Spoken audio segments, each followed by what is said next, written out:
स्वामी विवेकानंद कृत राजयोग प्रथम अध्याय अवतरणिका।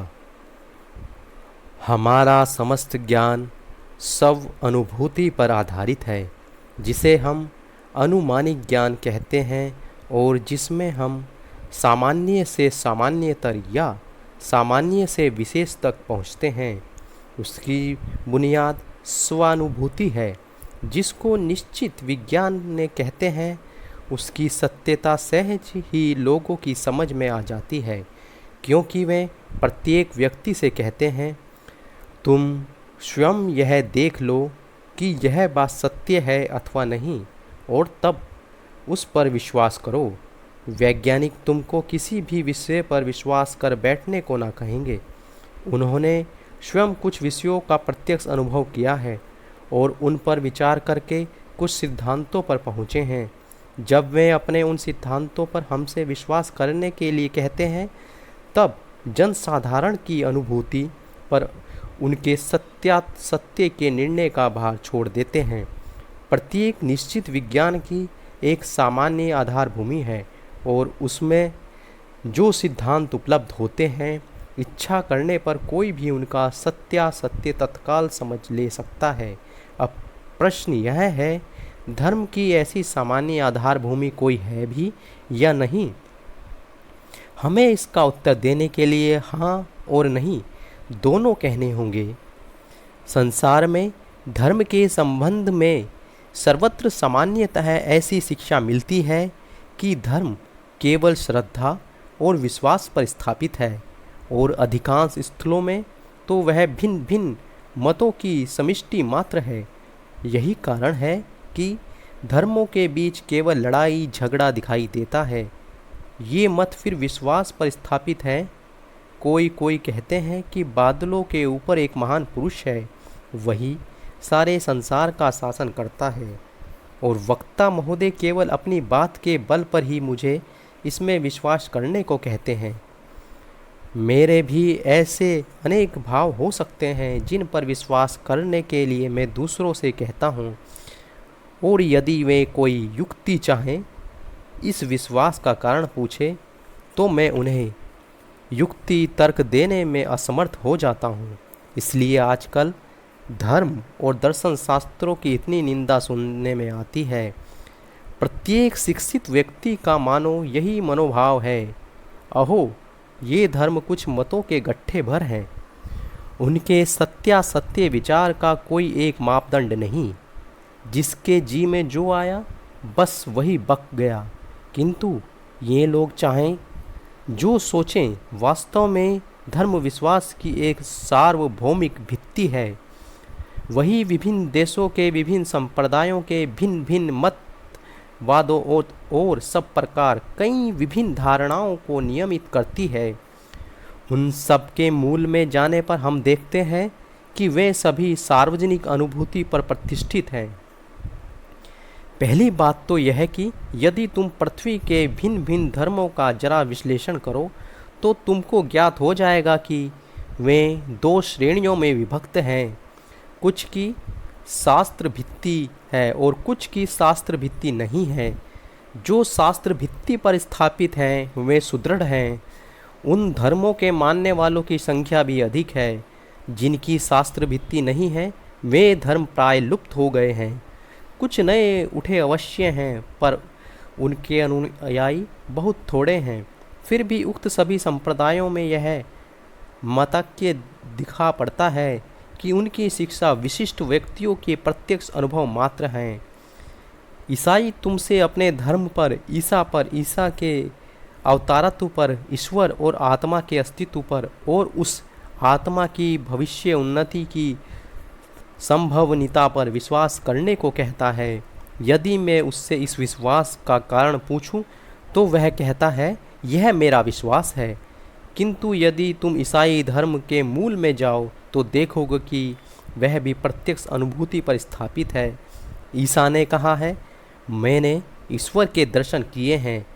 उनके शिष्यों ने भी कहा है, हमने ईश्वर का अनुभव किया है, आदि आदि। बौद्ध धर्म के संबंध में भी ऐसा ही है। बुद्ध देव की प्रत्यक्ष अनुभूति पर यह धर्म स्थापित है। उन्होंने कुछ सत्यों का अनुभव किया था, उन्होंने उन सब को देखा था, वे उन सत्यों के संसर्ग में आए थे और उन्हीं का उन्होंने संसार में प्रचार किया। हिंदुओं के संबंध में भी ठीक यही बात है। उनके शास्त्रों में ऋषि नाम से संबोधित किए जाने वाले ग्रंथकर्ता कहे गए हैं।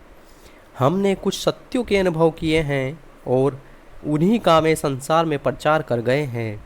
अतः यह स्पष्ट है कि संसार के समस्त धर्म उस प्रत्यक्ष अनुभव पर स्थापित हैं जो ज्ञान की सार्वभौमिक और सुदृढ़ भित्ति है। सभी धर्माचार्यों ने ईश्वर को देखा था, उन सभी ने आत्मदर्शन किया, अपने अनंत स्वरूप का ज्ञान सभी को हुआ था। सब ने अपनी भविष्य अवस्था देखी थी और जो कुछ उन्होंने देखा था उसी का वे प्रचार कर गए। भेद इतना ही है कि इनमें से अधिकांश धर्म में विशेषतः आजकल एक अद्भुत दावा हमारे सामने उपस्थित होता है और वह यह कि इस समय की अनुभूतियाँ असंभव हैं। जो धर्म के प्रथम संस्थापक थे, बाद में जिनके नाम से उस धर्म का प्रवर्तन और प्रचलन हुआ, ऐसे केवल थोड़े व्यक्तियों के लिए ही ऐसा प्रत्यक्ष अनुभव संभव हुआ था। अब ऐसे अनुभव के लिए कोई रास्ता नहीं रहा, फलतः अब धर्म पर विश्वास भर कर लेना होगा। इस बात को मैं पूरी शक्ति से अस्वीकृत करता हूँ। यदि संसार में किसी प्रकार से विज्ञान के किसी विषय की किसी ने कभी प्रत्यक्ष उपलब्धि की है, तो इससे इस सार्वभौमिक सिद्धांत पर पहुंचा जा सकता है कि पहले भी कोटि कोटि बार उसकी उपलब्धि की संभावना थी और भविष्य में भी अनंत काल तक उसकी उपलब्धि की संभावनाएं बनी रहेंगी। एक रूपता ही प्रकृति का एक बड़ा नियम है। एक बार जो घटित हुआ है वह पुनः घटित हो सकता है। इसलिए योग विधा के आचार्यगण कहते हैं, धर्म पूर्वकालीन अनुभवों पर केवल स्थापित ही नहीं है, वरन इन अनुभवों से स्वयं संपन्न हुए बिना कोई भी धार्मिक नहीं हो सकता। जिस विधा के द्वारा ये अनुभव प्राप्त होते हैं उसका नाम योग है। धर्म के सत्यों का जब तक कोई अनुभव नहीं कर लेता, तब तक धर्म की बात करना ही वृथा है। भगवान के नाम पर इतनी लड़ाई, विरोध और झगड़ा क्यों? भगवान के नाम पर जितना खून बहा है उतना और किसी कारण से नहीं। ऐसा क्यों? इसलिए कि कोई भी व्यक्ति मूल तक नहीं पहुंच पाया। सब लोग पूर्वजों के कुछ आचारों का अनुमोदन करके ही संतुष्ट थे। वे चाहते थे कि दूसरे भी वैसा ही करें। जिन्हें आत्मा की अनुभूति या ईश्वर साक्षात्कार न हुआ हो, उन्हें यह कहने का क्या अधिकार कि आत्मा या ईश्वर है? यदि ईश्वर हो तो उसका साक्षात्कार करना होगा। यदि आत्मा नामक कोई चीज़ हो तो उसकी उपलब्धि करनी होगी, अन्यथा विश्वास न करना ही भला है। ढोंगी होने से स्पष्टवादी नास्तिक होना अच्छा है। एक और आजकल के विद्वान कहलाने वाले मनुष्यों के मन का भाव यह है कि धर्म, दर्शन और एक परम पुरुष का अनुसंधान यह सब निष्फल है, और दूसरी ओर जो अर्धशिक्षित हैं उनका मनोभाव ऐसा जान पड़ता है कि धर्म, दर्शन आदि की वास्तविक में कोई बुनियाद नहीं। उनकी इतनी ही उपयोगिता है कि वे संसार के मंगल साधन की बलशाली प्रेरक शक्तियाँ हैं। यदि लोगों का ईश्वर की सत्ता में विश्वास रहेगा तो वे सत और नीतिपरायण बनेंगे और इसलिए अच्छे नागरिक होंगे। जिनके ऐसे मनोभाव हैं, इनके लिए उनको दोष नहीं दिया जा सकता, क्योंकि वे धर्म के संबंध में जो शिक्षा पाते हैं वह केवल सार शून्य है, अर्थहीन है, अनंत शब्द समष्टि का पर विश्वास मात्र है। उन लोगों से शब्दों पर विश्वास करके रहने के लिए कहा जाता है। क्या ऐसा कोई कभी कर सकता है? यदि मनुष्य द्वारा यह संभव होता तो मानव प्रकृति पर मेरे तिल मात्र श्रद्धा न रहती। मनुष्य चाहता है सत्य, वह सत्य का स्वयं अनुभव करना चाहता है और जब वह सत्य की धारणा कर लेता है, सत्य का साक्षात्कार कर लेता है, हृदय के अंतरम प्रदेश में उसका अनुभव कर लेता है, वेद कहते हैं तभी उसके सारे संदेह दूर होते हैं, सारा तामोजाल छिन्न भिन्न हो जाता है और सारी वक्रता सीधी हो जाती है।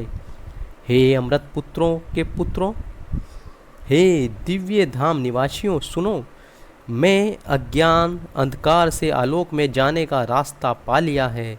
जो समस्त तम के पार है, उसको जानने पर ही वहाँ जाया जा सकता है। मुक्ति का कोई दूसरा उपाय नहीं। राजयोग विधा इस सत्य को प्राप्त करने के लिए है। मानव के समक्ष यथार्थ, व्यवहारिक और साधनों उपयोगी वैज्ञानिक प्रणाली रखने का प्रस्ताव करती है। पहले तो प्रत्येक विधा के अनुसंधान और साधन की पृथक पृथक प्रणाली है। यदि तुम खगोल शास्त्री होने की इच्छा करो और बैठे बैठे केवल खगोल शास्त्र कहकर चिल्लाते रहो, तो तुम कभी खगोल शास्त्र के अधिकारी ना हो सकोगे। रसायन शास्त्र के संबंध में भी ऐसा ही है। उसमें भी एक निर्दिष्ट प्रणाली का अनुसरण करना होगा। प्रयोगशाला में जाकर विभिन्न द्रव्य आदि लेने होंगे, उनको एकत्र करना होगा, उन्हें उचित अनुपात में मिलाना होगा, फिर उनको लेकर उनकी परीक्षा करनी होगी, तब कहीं तुम रसायन विज्ञान हो सकोगे। यदि तुम खगोल शास्त्रज्ञ होना चाहते हो तो तुम्हें वेधशाला में जाकर दूरबीन की सहायता से तारों और ग्रहों का पर्यवेक्षण करके उनके विषय में आलोचना करनी होगी, तभी तुम खगोल शास्त्रज्ञ हो सकोगे। प्रत्येक विधा की अपनी एक निर्दिष्ट प्रणाली है। मैं तुम्हें सैकड़ों उपदेश दे सकता हूँ, परंतु तुम यदि साधना ना करो तो तुम कभी धार्मिक ना हो सकोगे। सभी युगों में, सभी देश में निष्काम शुद्ध भाव साधु पुरुष इसी सत्य का प्रचार कर गए हैं। संसार का हित छोड़कर अन्य कोई कामना उनमें नहीं थी। उन सभी लोगों ने कहा है कि इंद्रियां हमें जहाँ तक सत्य का अनुभव करा सकती हैं, हमने उससे उच्चतम सत्य प्राप्त कर लिया है और वे उसकी परीक्षा के लिए तुम्हें बुलाते हैं। वे कहते हैं तुम एक निर्दिष्ट साधन प्रणाली लेकर सरल भाव से साधना करते रहो। यदि यह उच्चतर सत्य प्राप्त ना हो तो फिर भले ही कह सकते हो कि इस उच्चतर सत्य के संबंध की बातें केवल कपोल कल्पित हैं, पर हाँ, इससे पहले इन उक्तियों की सत्यता को बिल्कुल अस्वीकृत कर देना किसी तरह युक्तिपूर्ण नहीं है। अतएव निर्दिष्ट साधना प्रणाली लेकर श्रद्धा पूर्वक साधना करना हमारे लिए आवश्यक है और तब प्रकाश अवश्य आएगा। कोई ज्ञान प्राप्त करने के लिए हम साधारणीकरण की सहायता लेते हैं और साधारणीकरण घटनाओं के पर्यवेक्षण पर आधारित है। हम पहले घटनावली का पर्यवेक्षण करते हैं, फिर उसका साधारणीकरण करते हैं और फिर उनसे अपने सिद्धांत या मतामत निकालते हैं। हम जब यह प्रत्यक्ष नहीं कर लेते कि हमारे मन के भीतर क्या हो रहा है और क्या नहीं, तब तक हम अपने मन के संबंध में, मनुष्य की आभ्यंतरिक प्रकृति के संबंध में, मनुष्य के विचार के संबंध में कुछ भी नहीं जान सकते। बाह्य जगत के व्यापारों का पर्यवेक्षण करना अपेक्षाकृत सहज है, क्योंकि उसके लिए हजारों यंत्र निर्मित हो चुके हैं, पर अंतर जगत के व्यापार को समझने में मदद करने वाला कोई भी यंत्र नहीं है। किंतु फिर भी हम यह निश्चय पूर्वक जानते हैं कि किसी विषय का यथार्थ ज्ञान प्राप्त करने के लिए पर्यवेक्षण आवश्यक है। उचित विश्लेषण के बिना विज्ञान निरर्थक और निष्फल होकर केवल भित्तिहीन अनुमान में परिणित हो जाता है। इसी कारण उन थोड़े से मनस्तक्षण विषयों को छोड़कर जिन्होंने पर्यवेक्षण करने के उपाय जान लिए हैं, से सब लोग चिरकाल से परस्पर केवल विवाद ही करते आ रहे हैं।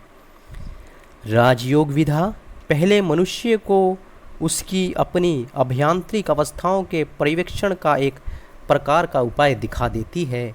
मन ही उस पर्यवेक्षण का यंत्र है। मनोयोग की शक्ति का सही सही नियमन कर जब उसे अंतर जगत की ओर परिचालित किया जाता है, तब वह मन विश्लेषण कर सकती है और तब उसके प्रकाश से हम सही सही समझ सकते हैं कि अपने मन के भीतर क्या घट रहा है। मन की शक्तियाँ इधर उधर बिखरी हुई प्रकाश की किरणों के समान हैं। जब उन्हें केंद्रीभूत किया जाता है तब वे सब कुछ अलौकिक कर देती हैं। यही ज्ञान का हमारा एकमात्र उपाय है।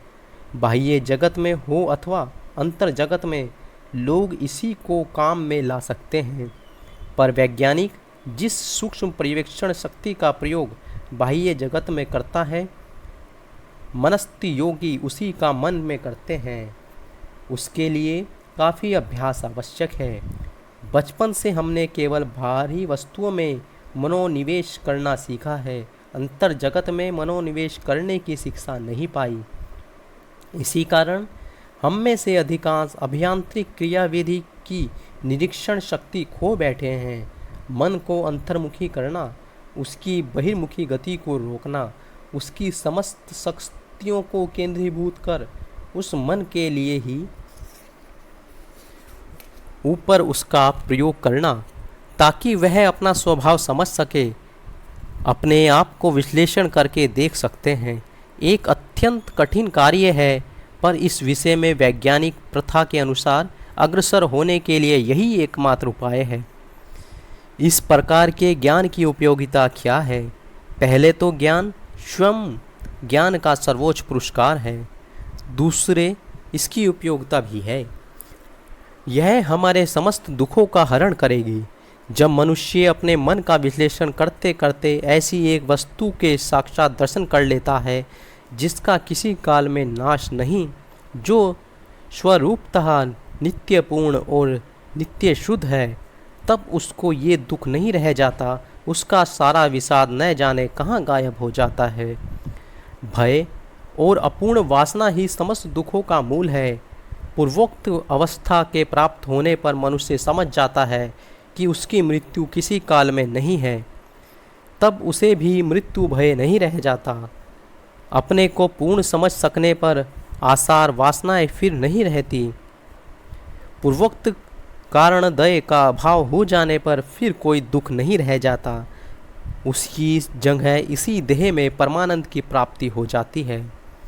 इस ज्ञान की प्राप्ति के लिए एकमात्र उपाय है एकाग्रता।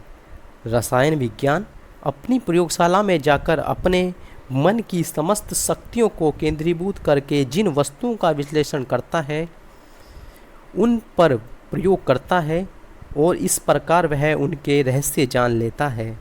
खगोल शास्त्रज्ञ अपने मन की समस्त शक्तियों को एकत्रित करके दूरबीन के भीतर से आकाश में प्रक्षिप्त करता है और बस त्यों ही सूर्य, चंद्र और तारे अपने अपने रहस्य उसके निकट खोल देते हैं। मैं जिस विषय पर बातचीत कर रहा हूँ, उस विषय में मैं जितना मनोनिवेश कर सकूँगा, उतना ही उस विषय का गूढ़ तत्व तुम लोगों के निकट प्रकट कर सकूँगा। तुम लोग मेरी बात सुन रहे हो? तुम लोग जितना इस विषय में मनोनिवेश करोगे, मेरी बात को उतना ही स्पष्ट रूप से धारण कर सकोगे। मन की शक्तियों को एकाग्र करने के सिवा अन्य किसी तरह संसार में ये समस्त ज्ञान उपलब्ध हुआ है। प्रकृति के द्वार को कैसे खटखटाना चाहिए, उस पर कैसे आघात देना चाहिए, केवल ये ज्ञात हो गया तो बस प्रकृति अपना सारा रहस्य खोल देगी। उस आघात की शक्ति और तीव्रता एकाग्रता से आती है। मानव मन की शक्ति की कोई सीमा नहीं है। वह जितना ही एकाग्र होगा, उतनी ही उसकी शक्ति एक लक्ष्य पर केंद्रित होती है। यही रहस्य है। मन को बाहरी विषय पर स्थिर करना अपेक्षाकृत सहज है। मन स्वभावतः बहिर्मुखी है, किंतु धर्म, मनोविज्ञान अथवा दर्शन के विषय में ऐसा नहीं है। यहाँ तो ज्ञाता और ज्ञेय, विषय और विषय एक हैं। यहाँ प्रमेय विषय एक अंदर की वस्तु है, मन ही यहाँ प्रमेय है। मन सत्व का अन्वेषण करना ही यहाँ प्रयोजन है और मन के मनस्तत्व के अन्वेषण का कर्ता हमें मालूम है कि मन की एक ऐसी शक्ति है जिससे वह अपने अंदर जो कुछ हो रहा है उसे देख सकता है। इसको अंतः पर्यवेक्षण शक्ति कहते हैं। मैं तुम्हें बातचीत कर रहा हूँ, फिर साथ ही मैं मानो एक और व्यक्ति होकर बाहर खड़ा हूँ और जो कुछ कह रहा है, जान रहा है, वह सुन रहा हूँ। तुम एक ही समय काम और चिंतन दोनों कर रहे हो, परंतु तुम्हारे मन का एक और अंश मानो बाहर खड़े होकर तुम जो कुछ चिंतन कर रहे हो उसे देख रहा है। मन की समस्त शक्तियों को एकत्रित करके मन पर ही उनका प्रयोग करना होगा। जैसे सूर्य की तीक्ष्ण किरणों के समान सामने घने अंधकारमय स्थान भी अपने गुप्त तथ्य खोल देते हैं, उसी तरह एक एकाग्र मन अपने सब अंतर्मय रहस्य प्रकाशित कर देगा। जब हम विश्वास की सच्ची बुनियाद पर पहुँचेंगे तभी हमको सही सही धर्म प्राप्ति होगी। तभी आत्मा है या नहीं, जीवन केवल इस सामान्य जीवन काल तक ही सीमित है अथवा अनंत काल व्यापी है, और संसार में कोई ईश्वर है या नहीं, यह सब हम स्वयं देख सकेंगे। सब कुछ हमारे ज्ञान चक्षुओं के सामने उद्भासित हो उठेगा। राजयोग हमें यही शिक्षा देना चाहता है। इसमें जितना उपदेश है उन सब का उद्देश्य प्रथमतः मन की एकाग्रता का साधन है। इसके बाद इसके गंभीर प्रदेश में कितने प्रकार के भिन्न भिन्न कार्य हो रहे हैं उनका ज्ञान प्राप्त करना है, और तत्पश्चात उनसे साधारण सत्यों को निकालकर उनसे अपने एक सिद्धांत पर उपनीत होना। इसलिए राजयोग की शिक्षा किसी धर्म विशेष पर आधारित नहीं है। तुम्हारा धर्म चाहे जो हो, उसे चाहे आस्तिक हो या नास्तिक हो, यहूदी हो, बौद्ध हो या ईसाई, इससे कुछ बनता बिगड़ता नहीं। तुम मनुष्य हो, बस यही पर्याप्त है। प्रत्येक मनुष्य में धर्म तत्व का अनुसंधान करने की शक्ति है, उसे उसका अधिकार है। प्रत्येक व्यक्ति का किसी भी विषय से क्यों न हो कारण पूछने का अधिकार है। उसको ऐसी शक्ति भी है कि वह अपने भीतर से ही उन प्रश्नों के उत्तर पा सके, पर हाँ, उसे इसके लिए कुछ कष्ट उठाना पड़ेगा। अब तक हमने देखा इस राजयोग की साधना में किसी प्रकार के विश्वास की आवश्यकता नहीं। जब तक कोई बात स्वयं प्रत्यक्ष न कर सको तब तक उस पर विश्वास ना करो। राजयोग यही शिक्षा देता है। सत्य को प्रतिष्ठित करने के लिए अन्य किसी सहायता की आवश्यकता नहीं। क्या तुम कहना चाहते हो कि जागृत अवस्था की सत्यता के प्रमाण के लिए स्वप्न अथवा कल्पना की सहायता की जरूरत है? नहीं, कभी नहीं। इस राजयोग की साधना में दीर्घकाल और निरंतर अभ्यास की आवश्यकता है। इस अभ्यास का कुछ अंश शरीरमय विषयक है, परंतु इसका अधिकांश मन संयमात्मक है। पर क्रमशः समझेंगे मन और शरीर में किस प्रकार का संबंध है। यदि हम विश्वास करें कि मन शरीर को केवल एक सूक्ष्म अवस्था विशेष है और मन शरीर पर कार्य करता है, तो हमें यह भी स्वीकार करना होगा कि शरीर भी मन पर कार्य करता है। शरीर की अस्वस्थ होने पर मन भी अस्वस्थ हो जाता है। शरीर स्वस्थ रहने पर मन भी स्वस्थ और तेजस्वी रहता है। जब किसी व्यक्ति को क्रोध आता है तब उसका मन अस्थिर हो जाता है। मन की अस्थिरता के कारण शरीर भी पूरी तरह अस्थिर हो जाता है। अधिकांश लोगों का मन शरीर के संपूर्ण अधीन रहता है।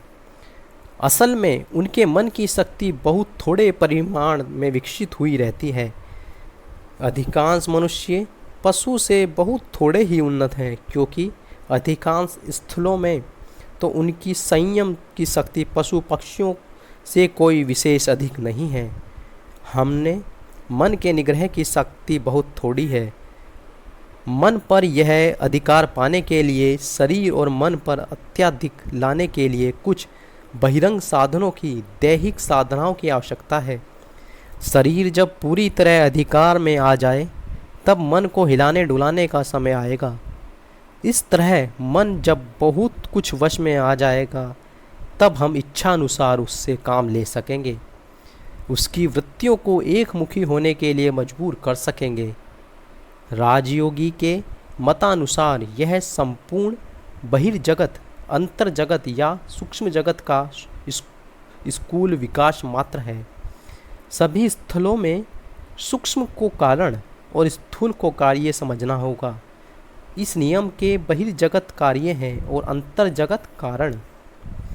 इसी हिसाब से स्थूल जगत की परिदृश्यमान शक्तियाँ अभ्यांतरिक सूक्ष्मतर शक्तियों का स्थूल भाग मात्र हैं। जिन्होंने इन अभ्यांतरिक शक्तियों का आविष्कार करके उन्हें इच्छानुसार चलना सिखा लिया, वे संपूर्ण प्रकृति को वश में कर सकते हैं। संपूर्ण जगत को वशीभूत करना और सारी प्रकृति पर अधिकार हासिल करना, इस व्रत कार्य को ही योगी अपना कर्तव्य समझते हैं।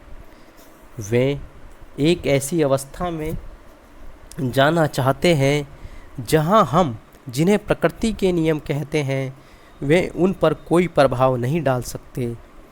जिस अवस्था में वे उन सब को पार कर जाते हैं तब वे अभ्यांतरिक और बाह्य समस्त प्रकृति पर प्रभुत्व प्राप्त कर लेते हैं। मनुष्य जाति की उन्नति और सभ्यता इस प्रकृति को वशीभूत करने की शक्ति पर ही निर्भर है।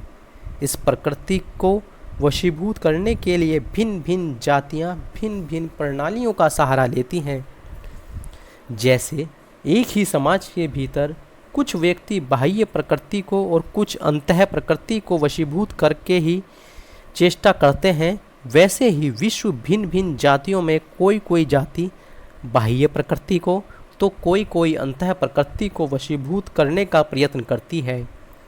किसी के मत से अंतः प्रकृति को वशीभूत करने पर सब कुछ वशीभूत हो जाता है, फिर दूसरों के मत से बाह्य प्रकृति को वशीभूत करने पर सब कुछ वश में आ जाता है।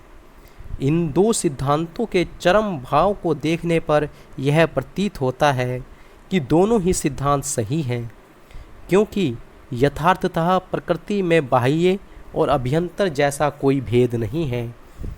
यह केवल एक काल्पनिक विभाग है। ऐसे विभाग का कोई अस्तित्व ही नहीं और यह भी कभी था भी नहीं। बहिर्वादी और अंतर्वादी जब अपने अपने ज्ञान की चरम सीमा प्राप्त कर लेंगे तब दोनों अवश्य एक ही स्थान पर पहुंच जाएंगे। जैसे भौतिक विज्ञानी जब अपने ज्ञान को चरम सीमा पर ले जाएंगे तो अंत में उन्हें दार्शनिक होना होगा, उसी प्रकार दार्शनिक भी देखेंगे कि वे मन और भूत के नाम से जो दो भेद कर रहे थे वे वास्तव में कल्पना मात्र है। वह एक दिन बिल्कुल विलीन हो जाएगी। जिससे वह बहुत उत्पन्न हुआ है, जो एक पदार्थ बहु रूपों में प्रकाशित हुआ है, उसका निर्णय करना ही समस्त विज्ञान का मुख्य उद्देश्य है और लक्ष्य है। राजयोगी कहते हैं हम पहले अंतर जगत का ज्ञान प्राप्त करेंगे, फिर उसी के द्वारा बाह्य और आंतर अभय प्रकृति को वशीभूत कर लेंगे। प्राचीन काल से ही लोग इसके लिए प्रयत्नशील रहे हैं। भारतवर्ष में इसकी विशेष चेष्टा होती रही है, परंतु दूसरी जातियों ने भी इसको कुछ प्रयत्न किए हैं। पाश्चात्य देशों में लोग इसको रहस्य या गुप्त विधा सोचते थे। जो लोग इसका अभ्यास करने जाते थे उन पर अघोरी, जादूगर, इंद्रजालिक आदि अपवाद लगाकर उन्हें जला दिया अथवा मार डाला जाता था। भारतवर्ष में अनेक कारणों से यह विधा ऐसे व्यक्तियों के हाथ में पड़ी जिन्होंने इसका 10% अंश नष्ट कर डाला और शेष को गुप्त रीति से रखने की चेष्टा की। आजकल पश्चिमी देशों में भारतवर्ष के गुरुओं की अपेक्षा निकृष्टतर अनेक गुरु नामधारी व्यक्ति दिखाई पड़ते हैं। भारतवर्ष के गुरु फिर भी कुछ जानते थे, पर ये आधुनिक व्याख्याकार तो कुछ भी नहीं जानते। इन सारी योग प्रणालियों में जो कुछ रहस्यात्मक है सब छोड़ देना पड़ेगा। जिससे बल मिलता है उसी का अनुसरण करना चाहिए। अन्य विषयों में जैसा है धर्म में भी ठीक वैसा ही है। जो तुमको दुर्बल बनाता है वह समतुल्य तज्ज्य है।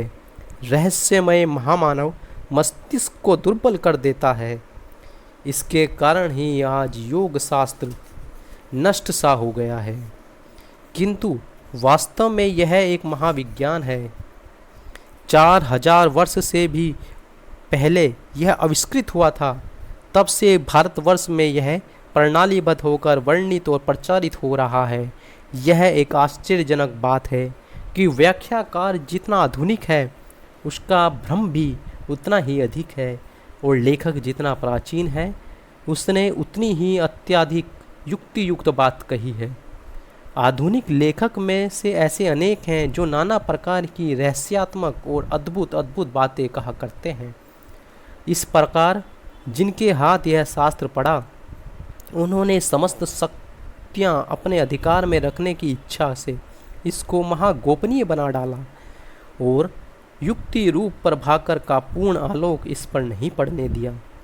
मैं पहले ही कह देना चाहता हूँ कि मैं जो कुछ प्रचार कर रहा हूँ इसमें रहस्य नाम की कोई चीज़ नहीं है। मैं जो कुछ थोड़ा सा जानता हूँ वही तुमसे कहूँगा। जहाँ तक यह युक्ति से समझाया जा सकता है वहाँ तक समझाने की कोशिश करूँगा, परंतु मैं जो नहीं समझ सकता उसके बारे में कह दूँगा। शास्त्र का यह कथन है, अंधविश्वास करना ठीक नहीं है, अपनी विचार शक्ति और युक्ति काम में लानी होगी। यह प्रत्यक्ष करके देखना होगा कि शास्त्र में जो कुछ लिखा है वह सत्य है या नहीं। भौतिक विज्ञान तुम जिस ढंग से सीखते हो ठीक उसी ढंग से यह धर्म विज्ञान भी सीखना होगा। इसमें गुप्त रखने की कोई बात नहीं, किसी विपत्ति की भी आशंका नहीं। इससे जहाँ तक सत्य है उसका सबके समक्ष राजपथ पर प्रकट रूप से प्रचार करना आवश्यक है। यह सब किसी प्रकार छिपा रखने की चेष्टा करने से अनेक प्रकार की महान विपत्तियाँ उत्पन्न होती हैं। कुछ और अधिक कहने के लिए पहले मैं सांख्य दर्शन के संबंध में कुछ कहूँगा। इस सांख्य दर्शन का पूरा राजयोग आधारित है। सांख्य दर्शन के मत से किसी विषय के ज्ञान की प्रणाली इस प्रकार है। प्रथम विषय के साथ चक्षु अर्थात बाह्य कारणों का संयोग होता है। ये चक्षु आदि बाहरी कारण फिर उसे मस्तिष्क स्थित अपने अनेक केंद्र अर्थात इंद्रियों के पास भेजते हैं। इंद्रियां मन के निकट और मन उसे निश्चयात्मिक बुद्धि के निकट ले जाता है तथा पुरुष या आत्मा उसका ग्रहण करता है। फिर जिस सोपान कर्म से होता हुआ वह विषय अंदर आया था उसी से होते हुए लौट जाने की पुरुष मानो उसे आज्ञा देता है। इस प्रकार विषय गृहीत होता है, पुरुष को छोड़कर शेष सब जड़ है। पर आँख आदि बाहरी कारणों की अपेक्षा मन सूक्ष्मतर भूत से निर्मित है। मन जिस उपादान से निर्मित है उसी से तन्मात्रा नामक सूक्ष्म भूतों की उत्पत्ति होती है। उनके स्थूल हो जाने पर परिदृश्यमान भूतों को उत्पत्ति होती है। यही सांख्य का मनोविज्ञान है। अतएव बुद्धि और परिदृश्यमान स्थूल भूत में अंतर केवल स्थूलता के तारतम्य में है। एकमात्र पुरुष या आत्मा ही चेतन है। मन तो मानो आत्मा के हाथ एक यंत्र है, उसके द्वारा आत्मा बाहरी विषयों को ग्रहण करती है। मन सतत परिवर्तनशील है, इधर से उधर दौड़ता रहता है। कभी सभी इंद्रियों से लगा रहता है तो कभी एक से, और कभी किसी भी इंद्रिय से संलग्न नहीं रहता। मान लो मैं मन लगाकर एक घड़ी की टिक टिक सुन रहा हूँ। ऐसी दशा में आंखें खुली रहने पर भी मैं कुछ देख ना पाऊँगा। इससे स्पष्ट समझ में आ जाता है कि मन जब सर्वेंद्रिय में लगा है तो दर्शनेंद्रिय से उसका संयोग ना था, पर पूर्णता प्राप्त मन सभी इंद्रियों में एक साथ लगाया जा सकता है। उसकी अंतःदृष्टि की शक्ति है जिसके बल से मनुष्य अपने अंतर के सबसे गहरे प्रदेश तक में नज़र डाल सकता है। इस अंतःदृष्टि का विकास साधना ही योग का उद्देश्य है। मन की समस्त शक्तियों को एकत्र करके भीतर की ओर मोड़कर वे जानना चाहते हैं कि भीतर क्या हो रहा है। इसमें केवल विश्वास की कोई बात नहीं, यह तो दार्शनिकों के मनस्तत्व विश्लेषण का फल मात्र है। आधुनिक शरीर विज्ञान का कथन है कि आँख यथार्थ दर्शनेंद्रिय नहीं है, वह इंद्रिय तो मस्तिष्क के अंदर स्नायु केंद्र में अवस्थित है, और समस्त इंद्रियों के संबंध में ठीक ऐसा ही समझना चाहिए। उनका यह भी कहना है कि मस्तिष्क जिस पदार्थ से निर्मित है, ये केंद्र भी ठीक उसी पदार्थ से बने हैं। सांख्य भी ऐसा कहता है। अंतर यह है कि सांख्य का सिद्धांत मनस्तत्व पर आधारित है और वैज्ञानिकों का भौतिकता पर। फिर भी दोनों एक ही बात है। हमारे शोध के क्षेत्र में इन दोनों के परे है। योगी प्रयत्न करते हैं कि वे अपने को ऐसा सूक्ष्म अनुभूति संपन्न कर लें जिससे वे विभिन्न मानसिक अवस्थाओं को प्रत्यक्ष कर सकें। समस्त मानसिक प्रक्रियाओं को पृथक पृथक रूप से मानस प्रत्यक्ष करना आवश्यक है। इंद्रिय गोलकों पर विषयों का आघात होने से ही उसमें उत्पन्न हुई संवेदनाएं उस पर कर्ण की सहायता से किस तरह स्नायु में होती हुई जाती हैं। मन किस प्रकार उनको ग्रहण करता है, किस प्रकार फिर में निश्चयात्मिकता बुद्धि के पास जाती हैं, तत्पश्चात किस प्रकार वह पुरुष के पास उन्हें पहुंचाता है। इन समस्त व्यापारों को पृथक पृथक रूप से देखना होगा। प्रत्येक विषय की शिक्षा की अपनी एक निर्दिष्ट प्रणाली है। कोई भी विज्ञान क्यों न सीखो, पहले अपने आप को उसके लिए तैयार करना होगा, फिर एक निर्दिष्ट प्रणाली का अनुसरण करना होगा। इसके अतिरिक्त उस विज्ञान के सिद्धांतों को समझने का और कोई दूसरा उपाय नहीं है। राज्यों के संबंध में भी ठीक ऐसा ही है।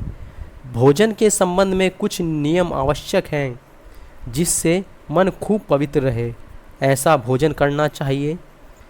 तुम यदि किसी अजाब घर में जाओ तो भोजन के साथ जीव का क्या संबंध, यह भली भांति समझ में आ जाएगा।